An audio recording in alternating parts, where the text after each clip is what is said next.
Namaste and welcome, aspiring Java developers.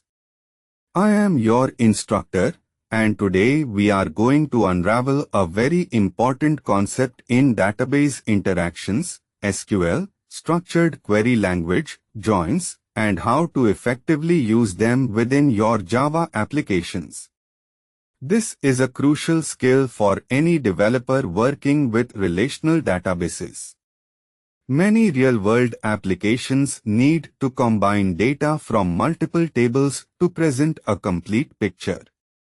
For example, you might need to fetch a customer's order details along with their personal information, which are typically stored in separate tables. SQL joins are the powerful tools that make this possible.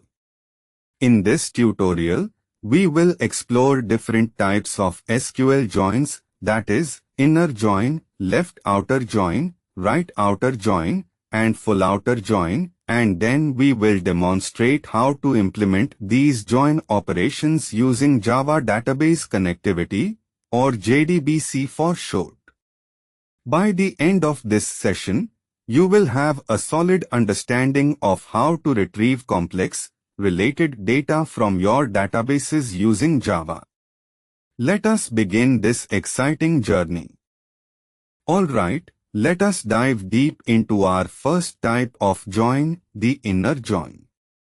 Imagine you have two sets of data, like two circles in a Venn diagram. An inner join is like finding the overlapping section, the common ground between these two sets. It returns only the rows that have matching values in both tables. If a row in one table does not have a corresponding match in the other table, it will simply not appear in the result.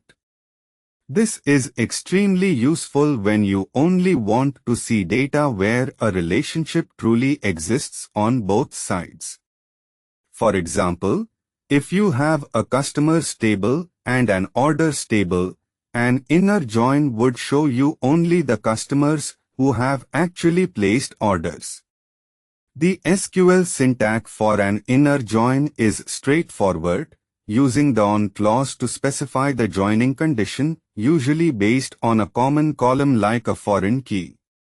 In Java, we will use JDBC to execute this SQL query and process the resulting data. Moving on, let us explore the left outer join and the right outer join. These are often simply called left join and right join. Unlike the inner join, these joins are designed to preserve data from one of the tables, even if there is no match in the other. A left outer join returns all the rows from the left table and the matching rows from the right table. If there is no match in the right table, it will still return the left table's data with null values for the right table's columns. Think of it as prioritizing the left table's data. Conversely, a right outer join does the exact opposite. It returns all rows from the right table and the matching rows from the left table, with nulls for unmatched left table data. These are incredibly useful when you need to see all entries from a primary table, regardless of whether they have related entries in a secondary table. We will see how to construct these queries in SQL and then execute them using Java Database Connectivity. Now, let us complete our understanding of joins with the full outer join, and then we will put everything into a practical Java JDBC example. A full outer join, or simply full join, is like combining the results of both a left outer join and a right outer join. It returns all rows from both the left table and the right table. If there is no match, the non-matching side will have null values. This type of join is less common but very powerful when you need to see all possible data from both tables, highlighting where relationships exist and where they do not.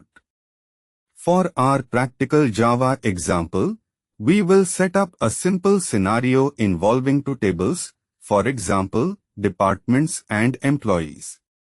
We will write a complete Java program using JDBC to establish a connection to a database, create a statement, execute a join query, perhaps an inner join for clarity, and then iterate through the result set to display the combined data.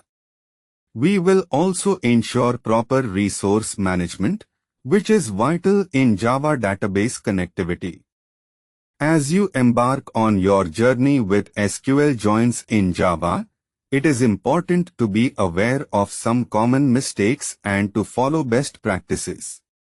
One frequent error is forgetting the on clause in your join statement, which defines how the tables are related. Without it, you might accidentally create a Cartesian product, returning every possible combination of rows, which is rarely what you intend and can be very resource-intensive. Another mistake is using the where clause to filter an outer join on the outer tables columns. This can unintentionally convert your outer join into an inner join by filtering out the very null values you wanted to preserve. Always ensure you are closing your JDBC resources like result set statement and connection in a finally block to prevent resource leaks. For best practices, always use meaningful table aliases to make your queries more readable, and consider using prepared statement for queries with dynamic parameters to prevent SQL injection vulnerabilities and improve performance. Also, ensure that the columns used in your on clause are properly indexed in your database for optimal query speed. And there you have it, my friends. We have covered a lot of ground today, from the fundamentals of SQL joins to their practical implementation in Java using JDBC. We started by understanding the inner join, which gives us the intersection of data. Then, we explored the left outer join and right outer join, which allow us to preserve data from one table while combining it with another.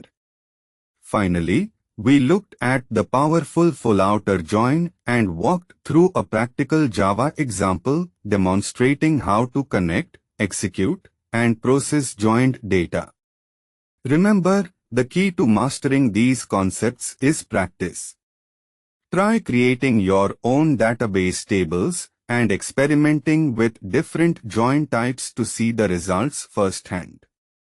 If you found this tutorial helpful, please give it a thumbs up, share it with your fellow developers, and do not forget to subscribe to our channel for more advanced Java programming tutorials. Keep coding, keep learning, and I will see you in the next video. Thank you.